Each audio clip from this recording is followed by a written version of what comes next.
Hello everyone, good evening. This is Abhishek Pandey. और आज का जो हमारा सेशन है वो है जो पहलगाम में टेरर अटैक हुआ है उस पे जो गवर्नमेंट ने स्ट्रॉन्ग मेजर्स लिए हैं अगेंस्ट द पाकिस्तान। अच्छा, पाकिस्तान के अगेंस्ट लेने का रीजन क्या है? क्योंकि अभी तक कोई ऐसा कंक्लूसिव एविडेंस नहीं मिला है। इवन अभी तक जो टेररिस्ट अटैक किए थे वो भी पकड़े नहीं गए हैं, ठीक है। बट हमारे पास अभी कोई एग्जैक्ट एविडेंस नहीं है जो ये प्रूव कर सके कि वो पाकिस्तान से आए लोग थे या लोकल जो भी थे उनको पाकिस्तान का सपोर्ट था। बट फिर भी आज तक पिछले 75 साल का जो इतिहास रहा है उसमें एक चीज तो कंफर्म है कि जब भी कश्मीर में कुछ भी ऐसी कोई भी ऐसा इंसिडेंट होता है तो उसमें पाकिस्तान का सबसे बड़ा हाथ होता है।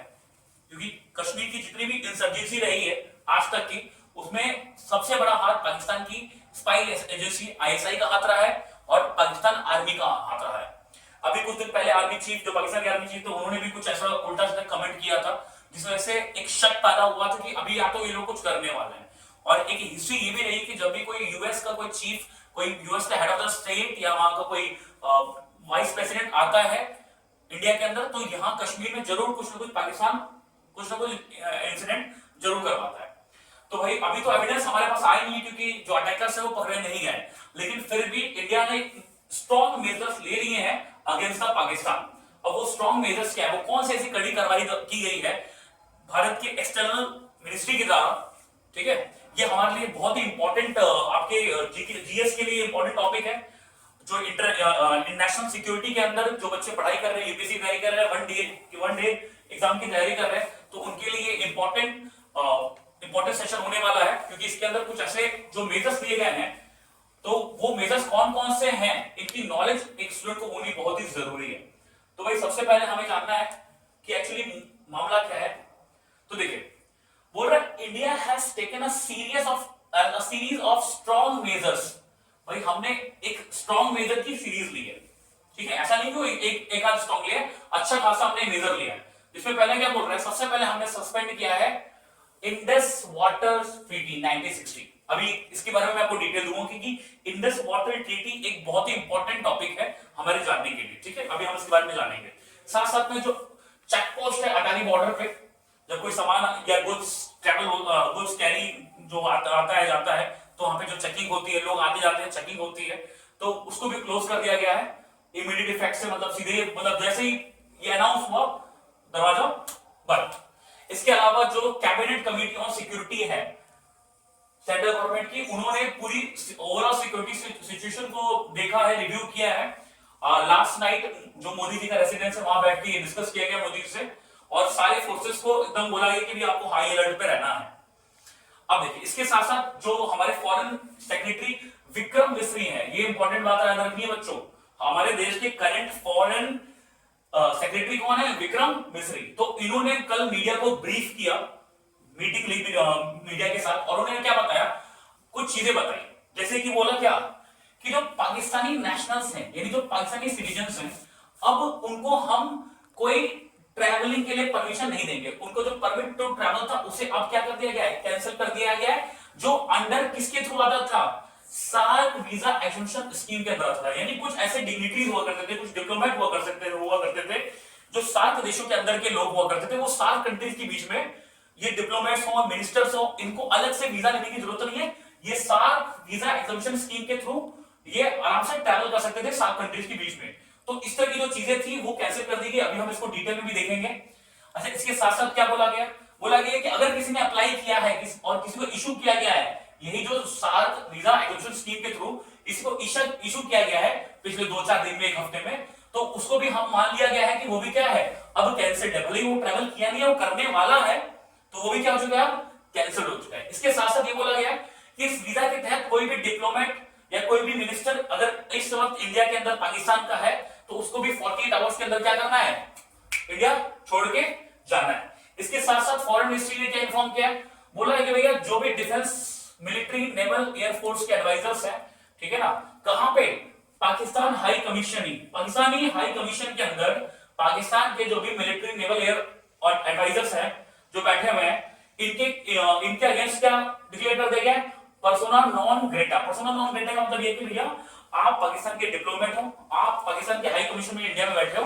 तो भैया आप आपको एक टाइम दे रहे हैं, विद इन अ वीक आप क्या करो, इंडिया छोड़ के चलो, ठीक है। इसके अलावा इसको भी हम डिटेल में देखेंगे कि पर्सोना नॉन ग्रेटा क्या होता है। देखिए आपके नॉलेज के लिए, आपके जीएस के लिए अभी हमें डिटेल में जाना जरूरी है। इंडस वाटर ट्रेडिंग, दूसरा चेक पोस्ट के बारे में हम देखेंगे, साथ साथ में हमें देखना है सार्क वीजा एग्जम्पशन के बारे में हमें देखना है, इसको भी हमें डिटेल 3rd नंबर पे देखना है। इसके अलावा हमें पर्सोना नॉन ग्रेटा क्या होता है इसके बारे में हमें जानना है, ठीक है। इसके अलावा और क्या ब्रीफिंग हुई है विक्रम मिस्री के द्वारा, बोल रहा है India will withdrawing its own defense। देखो जो यहां को बोला गया कि यहां से हाई कमीशन हाई कमीशन के लोग हैं यहां बैठे हुए पाकिस्तान के, तो वो भी चल जाओ, और इंडिया ने भी अपना वहां के अंदर जो इंडियन हाई कमीशन में पाकिस्तान के अंदर बैठे हुए हैं डिप्लोमेट्स या जो भी इंडियन ऑफिसर्स हैं उनको बोला कि भैया आप भी आ जाओ। इसके साथ साथ आगे और बताया गया कि जो 5 सपोर्ट स्टाफ है सर्विस एडवाइजर्स का, उनको भी हाई कमीशन से दोनों से विड्रॉ करा ले गया, ठीक है। अब इसके आगे भाई ये भी कुछ इंपॉर्टेंट चीजें हैं जो हमें देखनी है।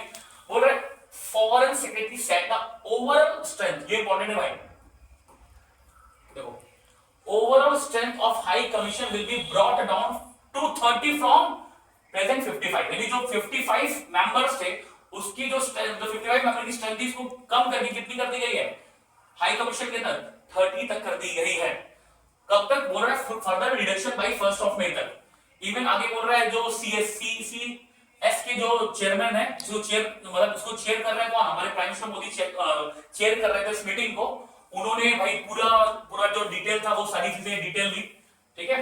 पहलगाम में जो ट्यूसडे को जो अटैक हुआ उसकी पूरी डिटेल दी, ठीक है। तो ये सारी चीजें जो थी इसमें आपके लिए इंपॉर्टेंट क्या है, इसमें आपके लिए जो इंपॉर्टेंट है अब उसको हम डिस्कस करेंगे। तो आपके लिए इसमें सबसे इंपॉर्टेंट है इंडस वाटर ट्रीटी, सबसे इंपॉर्टेंट है इंडस वाटर ट्रीटी हम अभी देखने जाएंगे। इसके अलावा हम देखेंगे अटारी चेक पोस्ट के बारे में हम देखेंगे, साथ साथ में सार्क वीजा एग्जम्पशन के बारे में देखेंगे और पर्सोना नॉन ग्रेटा के बारे में देखेंगे। तो सबसे पहले हम देखते हैं इंडस वाटर ट्रीटी क्या है 1960 की। चलो What is Indus Water Treaty and how will its suspension impact Pakistan? मतलब सबसे पहले हमें यह जानना है कि इंडस वाटर ट्रीटी क्या है और इसके सस्पेंशन से पाकिस्तान पे क्या इंपैक्ट होगा, ये हमको जानना है, ठीक है। तो भाई सबसे पहले जो न्यूज थी ये आपका टाइम्स ऑफ इंडिया का आर्टिकल इसमें बताया गया है कि वेडनेसडे को जो अटैक हुआ, ट्यूसडे को जो अटैक हुआ उसके बाद वेडनेसडे को आपने ये सारी चीजें मेजर्स लिए, ठीक है ना। किसके कब ये मीटिंग कहां हुई थी, कैबिनेट कमेटी की मीटिंग हुई थी सीसीएस की, जो उसको लेड किसने किया था, प्राइम मिनिस्टर नरेंद्र मोदी ने, ठीक है। तो जो इंडस वाटर ट्रीटी सस्पेंशन हुआ है तो पहले जाना है कि इंडस वाटर ट्रीटी क्या है। तो भाई सबसे पहले ये जो साइन हुआ था, ये जो ट्रीटी साइन की गई थी कब की गई थी, सितंबर 1960। बाबू ये डेट आपको याद रखनी है। इंडस वाटर ट्रीटी IWT जो ट्रीटी हुई थी, जो समझौता हुआ था, वो समझौता का सिग्नेचर किस दिन हुआ था, 19 सितंबर 1960, सितंबर 1960। किसके बीच में भाई, पाकिस्तान और इंडिया के बीच में, ठीक है ना। क्यों, क्योंकि आपके भाई कुछ ऐसी नदियां हैं जो आपके देश से होके पाकिस्तान की तरफ जाती हैं, तो अब वो जो नदियां हैं उसमें कितना हिस्सा पाकिस्तान का होगा, कितना हिस्सा इंडिया का होगा। उस पानी का क्या करेगी पाकिस्तान, क्या करेगा, आप क्या करोगे, क्या उस पानी को रोक लोगे, ठीक है। मतलब पाकिस्तान का ये भी कंसर्न हो सकता है ना कि भैया अगर आप तो आपकी तरफ से रहा, आप उसके साथ कुछ भी कर सकते हो, आप उसको रोक सकते हो डैम बना के, आप उसको डाइवर्ट कर सकते हो, ठीक है। अचानक से आपने डैम बना दिया, अचानक से खोल दिया तो पाकिस्तान में फ्लड आ सकता है। तो इसको लेके वो उनको कुछ कंफर्मेशन चाहिए थे, तो वो कंफर्मेशन किसके थ्रू मिली थी, ट्रीटी के थ्रू मिली थी। चलो तो बोल रहा आगे भाई, अभी इसमें हमें देखना है ट्रीटी में और डिटेल में जाननी है। तो भाई सीधी सी बात है, जब ये ट्रीटी साइन हुई थी तो उस समय हमारे देश के प्रधानमंत्री कौन थे, मिस्टर जवाहरलाल नेहरू, और पाकिस्तान के प्रेसिडेंट कौन थे, अयूब खान। तो उन्होंने ये रिवर्स को शेयर किया था। अब वो कौन कौन सी रिवर्स है ये भी हमें देखेंगे। तो भाई यहाँ पे सारी चीजें अब आ रही है कि जो इंडस वाटर ट्रीटी है कैसे काम करता है, इसको ध्यान से समझना है। कुछ बेसिक बातें मैंने आपको बताई है, अभी आप उसको डिटेल में देखेंगे। देखो बोल रहा अकॉर्डिंग टू द एग्रीमेंट, जो भी समझौता हुआ उसके अनुसार इंडिया का कंट्रोल होगा ईस्टर्न रिवर्स पे, कौन कौन से, रवि, ब्यास, सतलुज पे, और जो पाकिस्तान को वाटर मिलेगा वो वेस्टर्न रिवर से मिलेगा, ठीक है। वो वेस्टर्न रिवर्स कौन है, इधर वाली वेस्टर्न रिवर, इधर वाली ईस्टर्न रिवर। तो वेस्टर्न रिवर्स कौन सी है भाई, इंडस रिवर है वेस्टर्न, झेलम है और साथ में चेनाब है। इसका पानी, इन तीनों का पानी किसको मिलेगा, इन तीनों का पानी पाकिस्तान को मिलेगा। और ये तीनों नदियां किसके कंट्रोल में रहेंगी? रवि, ब्यास, सतलज किसके कंट्रोल में रहेगी? ये रहेगी इंडिया के कंट्रोल में। ठीक है, इसमें डिटेल भी है। The treaty benefit Pakistan as to receive about 80% of the total water flow from these rivers। जो ये तीनों रिवर्स से जो 80% पानी किसको जाएगा? पाकिस्तान को जाएगा। और ये पानी, इस पानी के थ्रू वो क्या करेंगे? वो अपने एग्रीकल्चर को इस्तेमाल करेंगे, एग्रीकल्चर में उस पानी का इस्तेमाल करेंगे। साथ साथ में ये पानी किन स्टेट्स में जाएगा? पाकिस्तान के पंजाब और सिंध स्टेट में जाएगा। इसके अलावा बोला गया कि according to the world bank the treaty set up a framework for fair and cooperative management of the Indus River system। मतलब जो इंडस रिवर सिस्टम है इसमें एक साथ मिलके एक मैनेजमेंट तैयार होगा, वो भी फेयर मैनेजमेंट होगा। मतलब उसमें ऐसा नहीं है कि किसी को फायदा किया जाए, किसी को नुकसान किया जाए, इक्वल बेनिफिट मिलेगा इंडिया और पाकिस्तान को। ये वर्ल्ड बैंक ने इसको सेटअप किया था। इसके अलावा और भी बातें उस नीति में जैसे बोल रहा है, यहाँ पे कुछ गाइडलाइंस क्लियर बता दी गई थी। इक्विटेबल शेयर होगा रिवर का, उसकी जो ट्रिब्यूटरीज उसकी नदियां होंगी वो क्या होगी? उसमें इंश्योर किया जाएगा कि भैया जब भी वाटर की नीड हो वो उसको पहुंचा दे। ठीक है, और इस ट्रीटी में इंडिया को कंट्रोल किस पे दिया गया था? रवि, ब्यास, सतलुज। ये बात आपको बहुत इंपॉर्टेंट है, याद रखनी है। कौन कौन सी? इंडिया का कंट्रोल किस पे है? ईस्टर्न रिवर पे है। मैं बार बार इसको जोर देके बोल रहा हूं क्योंकि आपको ये बात याद रखनी है। इंडिया का कंट्रोल किस पे है? ईस्टर्न रिवर्स, रवि, ब्यास और सतलज। और वेस्टर्न रिवर पे किसका कंट्रोल है? पाकिस्तान का। कौन कौन सी?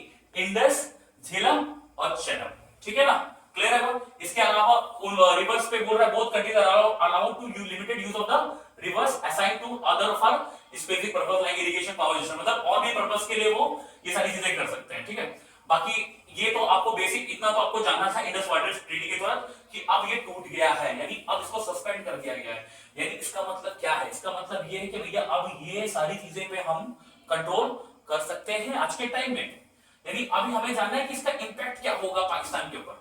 तो भाई सबसे पहला, the treaty suspension would considerably affect Pakistan. भाई सब ये तो बात पक्का है कि भैया ट्रीटी खत्म किया तो नुकसान किसको होना है? नुकसान पाकिस्तान को होना है। ठीक है, यानी अब जो भी एलोकेशन हुआ था वाटर का, यानी जो बांटा गया था, बोला गया था कि ये इस इंडस रिवर सिस्टम के अंदर और जो उसकी ट्रिब्यूटरीज है नीचे जो वेस्टर्न में है और आपके ईस्टर्न में जो अलग अलग नदियां हैं, चेनाब, सतलज, ब्यास वगैरह, उसको जो एलोकेशन किया गया था, अब उसका जो भी एग्रीमेंट था वो सस्पेंड हो चुका है। अब इसका जो इंपैक्ट होना है वो पाकिस्तान के वाटर रिक्वायरमेंट पे होना है और उनके स्पेशली उनके एग्रीकल्चर सेक्टर पे होना है। ठीक है, अब इसमें देखो पहला इंपैक्ट क्या है? बोला था इंडस रिवर नेटवर्क जो झेलम, चेनाब, रवि, ब्यास और सतलुज रिवर्स का है, जो पाकिस्तान का एक प्रिंसिपल वाटर रिसोर्स है। मतलब पाकिस्तान में जो पानी जा रहा है, पाकिस्तान के लोग जो इरिगेशन कर रहे हैं या वहां पे इलेक्ट्रिसिटी जनरेशन हो रहा है, उसका जो सबसे इंपॉर्टेंट सोर्स या रिसोर्स क्या है वाटर का, वो यही सारी नदियां हैं। प्लस ये क्या करता है? Population of tens of million, यानी कई करोड़ लोगों तक ये क्या करता है? ये पानी उनको सपोर्ट करता है, यहां से ये पानी इंडिया से होके जाता है। तो बोल आगे, the treaty will impact Pakistan as it receive about 80% of total water flow which vital for, ये बता रहा है वही जो हमने पहले डिस्कस की थी। इसके अलावा मतलब अल्टीमेटली बोल रहा है एक और इंपॉर्टेंट चीज है यहाँ पे, ये इंपॉर्टेंट चीज क्या बोल रहा है? The agriculture sectors contribute 20%, 23% to Pakistan national income.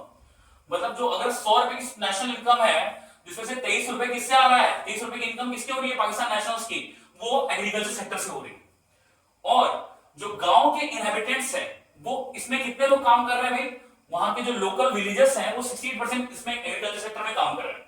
ठीक है, और इन सब की ये जो 68% रूरल इनहेबिटेंट्स है, इन सबको बहुत बड़ा लॉस होने वाला है इस ट्रीटी के सस्पेंशन से। क्योंकि बोल रहा है अगर कोई भी इंटरप्शन होता है वाटर फ्लो में तो उसका एक सिग्निफिकेंटली इंपैक्ट होगा पाकिस्तान के एग्रीकल्चर सेक्टर में, और जो रूरल इकोनॉमी है और रूरल लाइवलीहुड है उसमें बहुत ज्यादा क्या होगा? नुकसान होगा। कुछ क्रॉप्स ऐसे होंगे जो वाटर पे डिपेंड करते होंगे, वो क्या हो जाएंगे? खराब हो जाएंगे। ठीक है ना, प्लस ग्राउंड वाटर जो होगा वो भी डिप्लीट होगा, जो अंदर पानी है वो और बेकार होता जाएगा, उसकी क्वालिटी और खराब हो जाएगी। ठीक है, प्लस बहुत सारे एग्रीकल्चर लैंड है वो खराब हो जाएंगे, यानी वहां पे जमीन बंजर होने के भी चांस है, plus limited water storage capacity available रहेगी पाकिस्तान के पास। ठीक है, तो ये तो आपने इंडस वाटर ट्रीटी के बारे में जाना। इसके बाद हमें जानना है अब अटारी चेक पोस्ट। अटारी चेक पोस्ट क्या है, तो आपको दिखा दूं। अटारी चेक पोस्ट की मैं आपको इमेजेस आपको दिखाता हूं। अटारी चेक पोस्ट जिसको बंद कर दिया गया, ये हमारा अटैच आपको दिखाई दे रहा होगा, तो ये बॉर्डर है और ये चेक पोस्ट है। तो इसको भी अब क्या कर दिया गया? इसको बंद कर दिया गया भैया। अब यहां से आने जाना पॉसिबल नहीं है, इसे क्लोज कर दिया गया फॉर टूरिस्ट या के या सार्क के तहत कोई भी डिग्निटरीज आते हैं तो उनको भी आना जाना बंद हो गया, इसको बंद कर दिया गया है, ठीक है। प्लस अब हमें देखना है सार्क वीजा एग्जम्पशन के बारे में। अब ये क्या है सार्क वीजा एग्जम्पशन स्कीम जो इंडिया ने कैंसिल किया है फॉर पाकिस्तान नेशनल्स के लिए। तो देखो पहली बात साउथ एशियन कंट्री जो है उनका अपना एक ग्रुप है कि भाई साउथ एशियन को डेवलपमेंट के लिए ये सब मिलकर एक साथ काम करते हैं, ठीक है। अब इस देश में साउथ एशियन देश में जो नेशनल जो मिनिस्टर्स लोग होते हैं, जो इंपॉर्टेंट डिग्निटीज होते हैं, डिप्लोमेट्स होते हैं, जो फॉरेन सर्विस ऑफिसर्स होते हैं, तो ये लोग को ना अगर कुछ देश के नेशनल इश्यू से रिलेटेड कोई ट्रैवलिंग करनी है एक देश से दूसरे देश में, तो उसके लिए ना इनको अलग से वीजा नहीं मिलेगा, इनको अंडर सेवा वीजा मिल जाएगा। तो भाई इसको बहुत ही इंपॉर्टेंट तरीके से इसको क्या कर दिया गया, इसे कैंसिल कर दिया गया। मतलब अब आप कोई भी विदेशी ऑफिशियल हो, मतलब पाकिस्तानी ऑफिशियल हो, आप नेता हो या वहां के कोई भी फॉरेन ऑफिसर हो, अब आपको इस एग्जम्पशन स्कीम के तहत वीजा नहीं मिलेगा। अब आपको प्रॉपर जो दूसरा तरीका होता है वीजा वो मिलेगा, और फिलहाल तो सब कुछ सस्पेंड है। मतलब आपको तो अब किसी भी कीमत में देश छोड़ के तो निकलना ही है। अब आप इंडिया में रहने लायक नहीं हो क्योंकि आपकी करतूत वैसी नहीं है, ठीक है। इसके बाद हम और देखेंगे एक वर्ड और था जो हमें जानना है, पर्सोना नॉन ग्रेटा।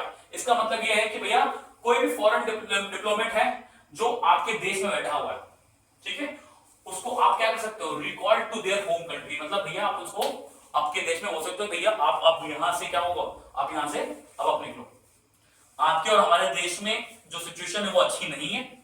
आपके देश में कभी भी आपका देश हमारे देश के साथ उसके संबंध अच्छे नहीं रखना चाहता है, तो हम भी कोई ऐसा नहीं कि हम वो अच्छा संबंध नहीं रखना चाहता है तो हम इतने भी महान नहीं है कि हम आपके साथ संबंध अच्छा रखेंगे। तो भाई सबसे पहले तो आप जो हमारे घर में बैठे हुए हो, एक तो हमारे घर में आप छेद कर रहे हो, बस हमारे घर में बैठे हो, तो हम आपको अब ऐसा ट्रीट नहीं कर पाएंगे। अब हम ज्यादा बुरा कर दें इससे पहले आप क्या बोलो, चुपचाप हमारी कंट्री को लीव कर दो। तो इसीलिए उनके लिए इशू कर दिया गया क्या, पर्सोना नॉन ग्रेटा, यानी जो भी पाकिस्तानी ऑफिशियल चाहे नेता हो या कोई भी फॉरेन ऑफिस पाकिस्तान का फॉरेन नेशनल ऑफिसर इंडिया में बैठा हुआ है, उसको इंडिया ने क्या बोल दिया है कि भैया आप अपने होम कंट्री चल जाओ। अदरवाइज क्या बोल रहा है, the person is not record as requested, the host state may refuse to recognise the person concern as a member of diplomatic mission. और अगर वो मना कर दे जाने से तो फिर आप उसको डिप्लोमेटिक मिशन का मेंबर नहीं कंसीडर करोगे, आपसे रिकॉग्नाइज नहीं करोगे। फिर आप उसको आप मतलब आपके लिए वो फॉरेन कंट्री का एक डिप्लोमेट नहीं रहेगा, वो एक फॉरेन नेशनल सिर्फ रह जाएगा। तो हम उसको पकड़ भी सकते हैं, उसको अरेस्ट भी कर सकते हैं, उसके ऊपर हम इन्वेस्टिगेशन भी कर सकते हैं, ठीक है। तो ये था आज का सेशन। सेशन कैसा लगा आप बताइए भाई, आप लोग कमेंट जरूर करना सेशन के बारे में, ठीक है। इंफॉर्मेशन कैसी लगी, जो भी आपको रिव्यू करना है प्लीज आप बता देना, ताकि अगर मुझे कुछ नेसेसरी चेंज करना होगा तो मैं जरूर करूंगा, ठीक है। चलिए फिर, thank you so much, thank you.